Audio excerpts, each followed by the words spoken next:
नमस्कार, मैं हूं पंकज झा और आपने मेरे साथ देखना शुरू किया है ऑफ कैमरा। यानी हम इसमें वो खबरें बताते और समझाने की कोशिश करते हैं जिसके बारे में आपने न सुना होगा, न कहीं देखा होगा, न ही पढ़ा होगा। आप सबका बहुत बहुत शुक्रिया कि आप सब ऑफ कैमरा की स्टोरीज को बहुत पसंद कर रहे हैं। और अधिकतर लोगों की ये शिकायत है मुझसे कि जो हम कहानी और किस्से आपको बताते हैं, सुनाते हैं, उसमें हम उस नेता या आईएएस आईपीएस अधिकारी का उनका नाम नहीं बताते।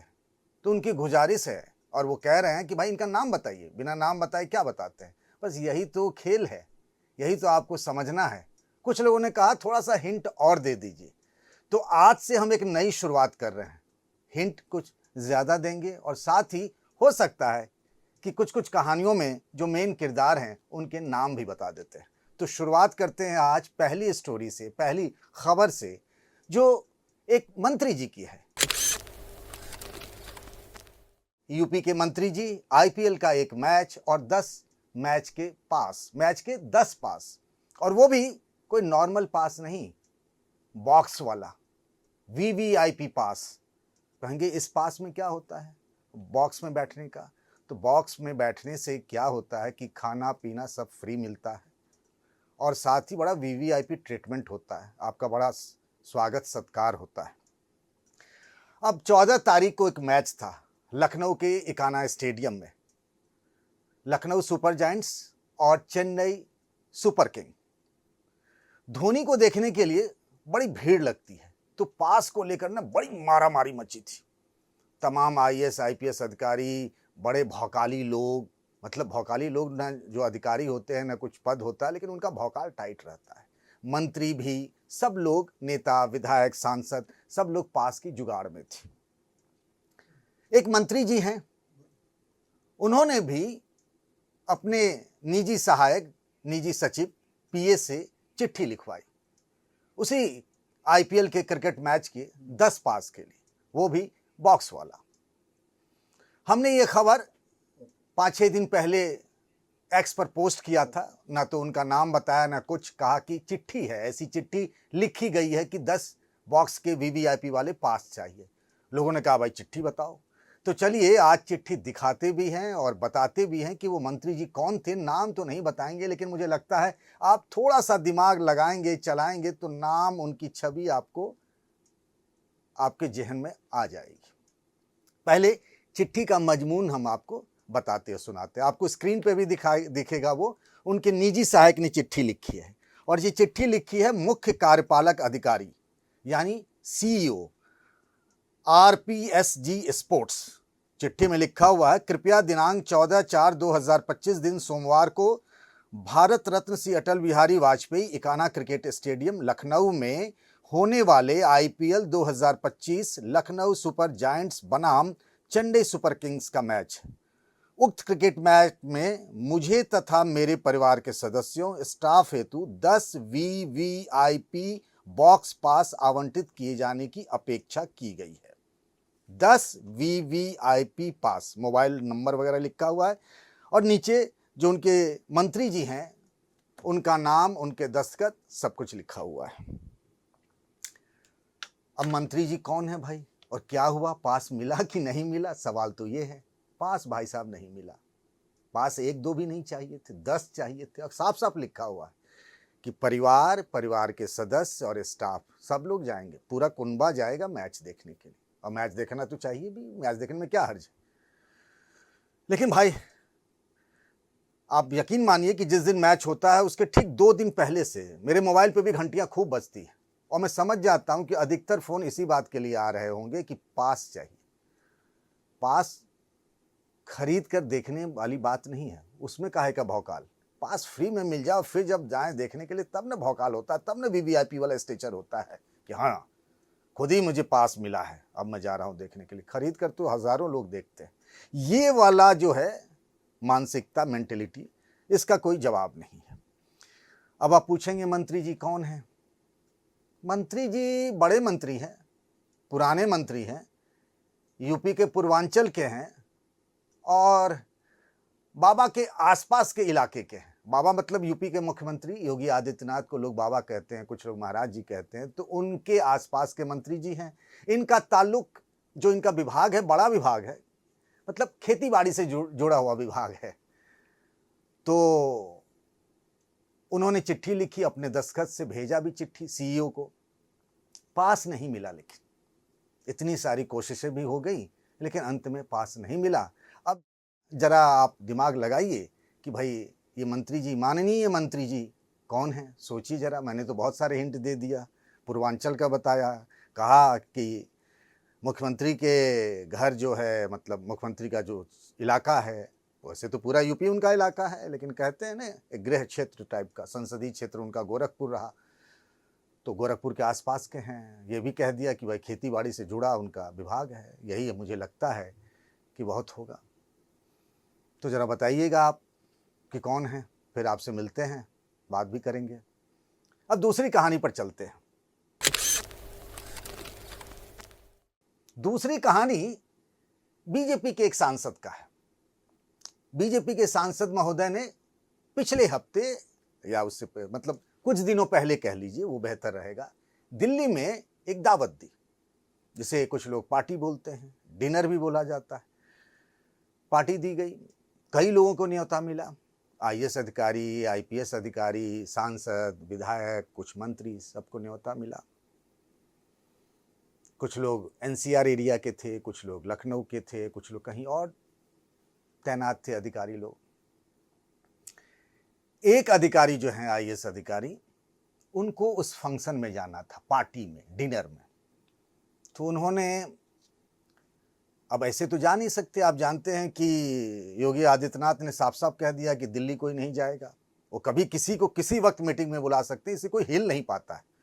लखनऊ में रहने वाले खासतौर से, बाहर भी आप जाएंगे तो आप हिल नहीं पाते हैं, आपको छुट्टी लेनी पड़ती है। तो उन्होंने अपने सीनियर से छुट्टी ली। अब छुट्टी क्या कह के ली जानते हैं? यहीं पर मामला दिलचस्प हो जाता है। उन्होंने कहा कि मेरे एक रिश्तेदार हैं ससुराल के, उनका एम्स में इलाज चल रहा है, तो मुझे दिल्ली जाना उनको देखने के लिए। तो कहा ठीक है भाई। उसके बाद नेक्स्ट डे भी छुट्टी थी, तो उनके जो बॉस थे सीनियर आईएएस अधिकारी, उन्होंने कहा जाना बहुत ज़रूरी है क्या? तो उन्होंने कहा हाँ सर, वो तो अस्पताल में है, एक बार देख आते, बहुत दिन से एडमिट है, तो जाना तो चाहिए। तो कहा ठीक है, जाओ मिल आना उनसे, ठीक है। पर उन्होंने, जो उनके बॉस हैं, उन्होंने ये नहीं बताया था। अब उन्हें क्या पता रहा था कि सामने वाला कहाँ जाने वाला है। शाम में जब डिनर पार्टी हुई सांसद महोदय के यहाँ, तो जिनसे उन्होंने छुट्टी ली थी आईएएस महोदय ने, अपने सीनियर आईएएस पदाधिकारी से, वो खुद उस डिनर पार्टी में थे। ये जनाब भी वहां पहुंच गए। अब सोचिए क्या स्थिति रही होगी। अद्भुत स्थिति थी। काटो तो खून नहीं, क्या करें ना करें, सामने ही पड़ गए। मतलब झूठ भी होता है कई तरह का, एक होता है सफेद झूठ, तो ये तो मामला कुछ वैसा ही था। अब शुरुआत में तो जो इन्होंने छुट्टी ली थी, जिनसे छुट्टी ली थी ना, उनको छुट्टी लेने वाले ने देख लिया था। बहुत कोशिश की कि उनकी नज़रों से बच जाए, पर वो बचने वाला मामला और माहौल वहां पर था नहीं। सामने पड़ गए। अब सामने दोनों की नजरें मिली, क्या कहेंगे? अब वो कुछ कहा नहीं जा रहा था। अब जिनसे छुट्टी ली गई थी, उनकी भ्रुकुटी तन गई थी। यार एक बड़ा गजब है, कहा कि एम्स में आए थे रिश्तेदार को देखने, यहाँ ये सांसद महोदय के यहाँ डिनर पार्टी में। और जो होस्ट थे, मेजबान सांसद महोदय, उनको कुछ पता ही नहीं कि इन दोनों के बीच में क्या हुआ। दोनों एक दूसरे से बच रहे थे। खैर अंत में उनको लगा, जो जूनियर आईएएस अफसर थे, कि बात खराब हो सकती है, इसीलिए कुछ रफ्फू कर लिया जाए। रफ्फू जानते हैं ना, जब फट उठ जाता है, जैसे यहाँ मान लीजिए फट गया तो मैं रफ्फू करवा लेते हैं। तो रफ्फू करने के लिए, मतलब मरम्मत समझिए। जब देखे कि खाने की प्लेट लेकर थोड़ा सा अकेले जैसे खड़े थे वो सीनियर आईएएस अधिकारी, एक दो लोग ही थे, गए चुपके से वहाँ पर और फिर बात बताई कि सर वो, बोला हाँ क्या बताना चाहते हो? सर वो देखने गया था, फिर हुआ कि मॉर्निंग, रात में यहाँ अटेंड करके और फिर फ्लाइट पकड़ के चला जाऊँगा, या फिर बाय रोड ही निकल जाऊंगा। तो सोचा, उनके 2-3 बार फ़ोन आ गया था एमपी साहब का, तो मैं यहाँ चला आया। तो उन्होंने कहा कि अरे ये इसमें झूठ बोलने की क्या ज़रूरत थी, मैं भी तो यहीं आया, मुझे बता देते कि मुझे वहाँ जाना है, दोनों साथ ही चले जाते, बाय रोड ही चले जाते। लेकिन तब से उन दोनों के रिश्तों में एक दरार तो आ ही गई। इस सफ़ेद झूठ के बहाने। चलिए अगली स्टोरी भी बताते हैं आपको। किसी भी नेता के लिए जनता जनार्दन क्या है? एक छोटी सी कहानी से शुरुआत करता हूं। मुलायम सिंह यादव थे और सैफई गए हुए थे, तो बिना बताए अचानक से सैफई पहुंच गए। और सैफई में जहां वो मेला लगता है, एक पंडाल बना हुआ, मैं भी वहां था तब, बहुत दिन नहीं हुए थे यूपी आए हुए। जैसे ही नेताजी पहुंचे, वहां 10-15 लोग ही थे और अचानक से 500-700, देखते देखते 800 की भीड़ जुट गई। तो नेताजी के बगल में एक और नेता थे, नाम छोड़िए, तो उन्होंने कहा कहाँ से लोग चले आते हैं, पता नहीं, किसी को तो बताए भी नहीं थे। तो नेताजी ने कहा, अरे यही तो सब टॉनिक होते हैं नेता के लिए, ये ना आए तो ऐसे लगेगा जैसे हम शक्ति विहीन हो गए, हमें कुछ जान ही नहीं बची। ये मुलायम सिंह यादव जी ने उस वक्त कहा था। बताने के लिए ये मैं इसीलिए कह रहा हूं कि लोग जो होते हैं, भीड़ जो होती है, जनता जो होती है, नेता के लिए टॉनिक होती है। पर जरूरी भी नहीं, कुछ लोग ऐसा नहीं भी मानते हैं, उनको लगता है कई बार ये लोग परेशानी भी हो जाते हैं। वैसे एक बात और भी है, जो भी नेता होते हैं उनका एक व्यक्तिगत जीवन भी होता है और एक सामाजिक जीवन भी होता है। भाई उनका घर द्वार है, उनके नाते रिश्तेदार हैं, उनके दोस्त हैं, उनके यार हैं, अपने लिए उनकी, इसके लिए भी वो समय बचाना चाहते हैं और जनता के प्रति उनकी जिम्मेदारी भी है। मामला समाजवादी पार्टी का है। संक्षेप में शुरुआत करते हैं।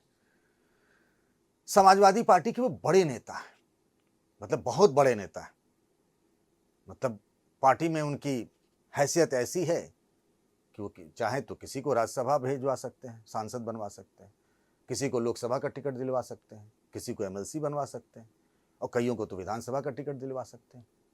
वो खुद लोकसभा के सांसद रहे, राज्यसभा के सांसद रहे हैं। ध्यान दीजिएगा, दिल्ली में उनके घर पर अब नो एंट्री का तख्ती लग गई है। नो एंट्री आप समझे, मतलब अब आपको उनके घर नहीं जाना है। अगर आप उनसे मिलना चाहते हैं तो अब आप उनके घर ना जाएं। एक मैसेज उनकी तरफ से उनके इलाके के लोगों और जिनसे उनका आचार व्यवहार है उन सबको भेजा गया है। मैं जरा मैसेज पढ़ के सुना लूं, बिना चश्मे के नहीं होता तो चश्मा लगाया।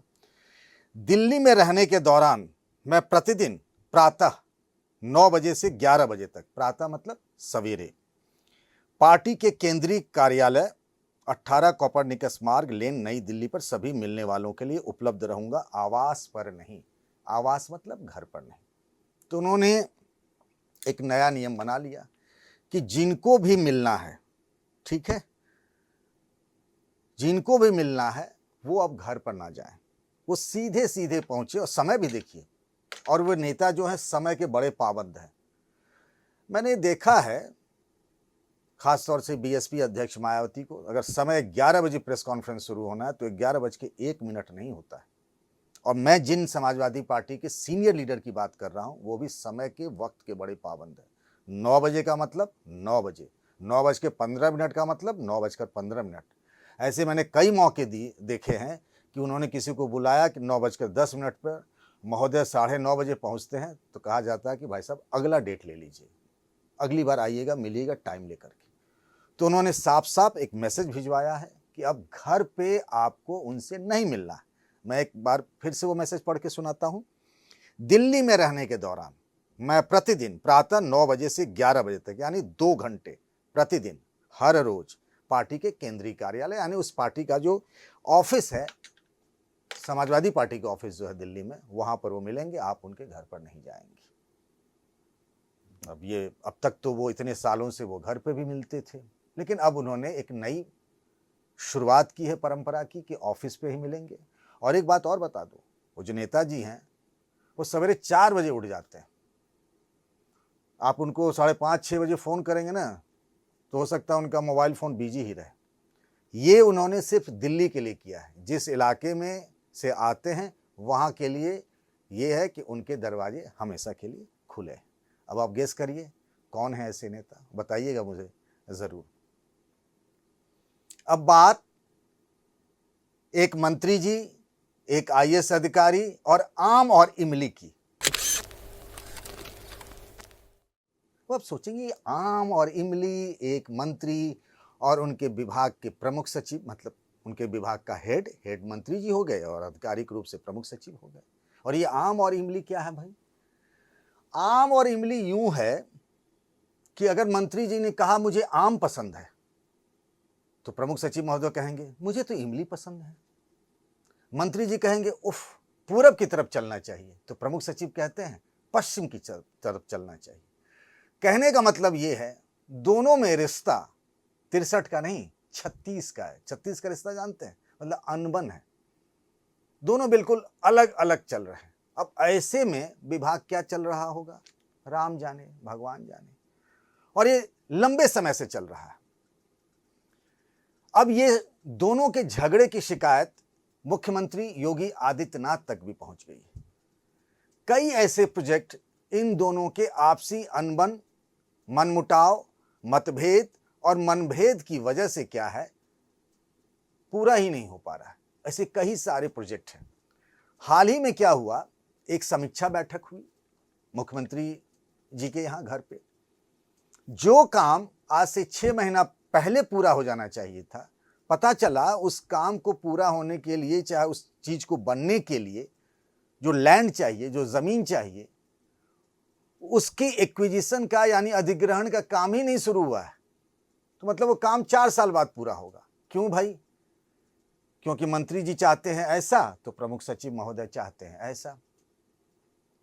अब मंत्री जी दावा करते हैं कि भाई मैं मुख्यमंत्री जी का करीबी हूं, वो जो अधिकारी हैं वो भी कहते हैं कि भाई मैं तो सरकार के काबिल अफसरों में से एक हूं, पर काम हो ही नहीं पा रहा है।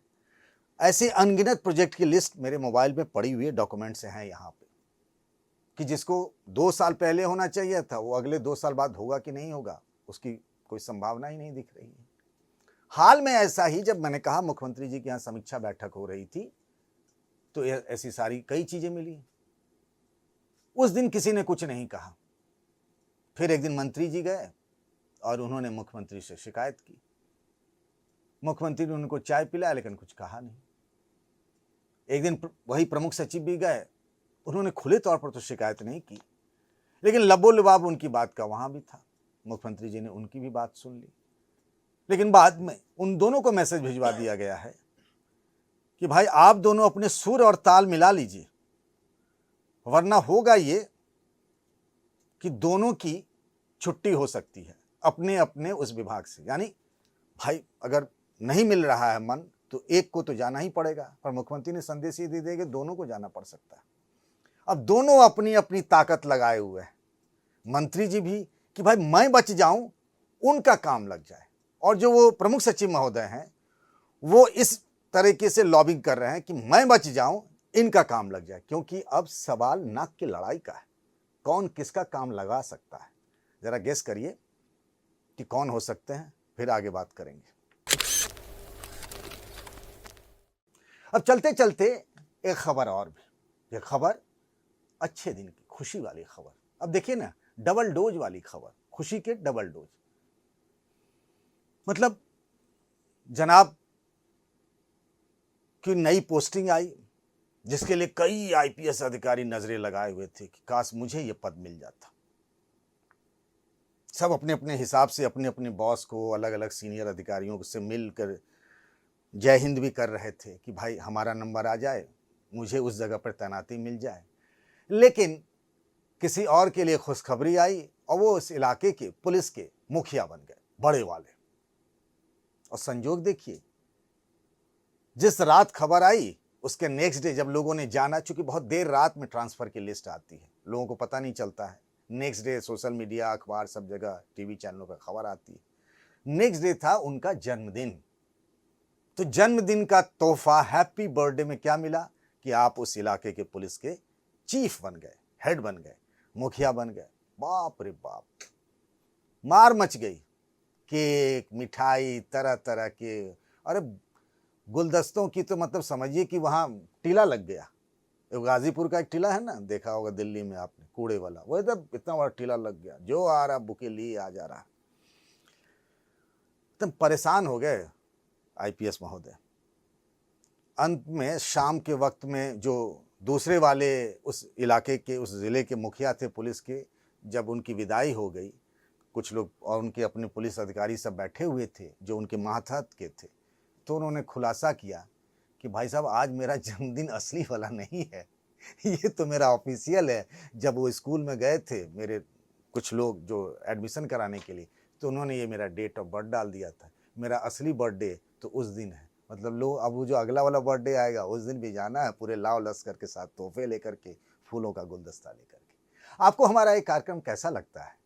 और दूसरी एक बात और भी, अगर आपके पास भी ना ऐसी चटपटी खबरें हों तो आप मुझे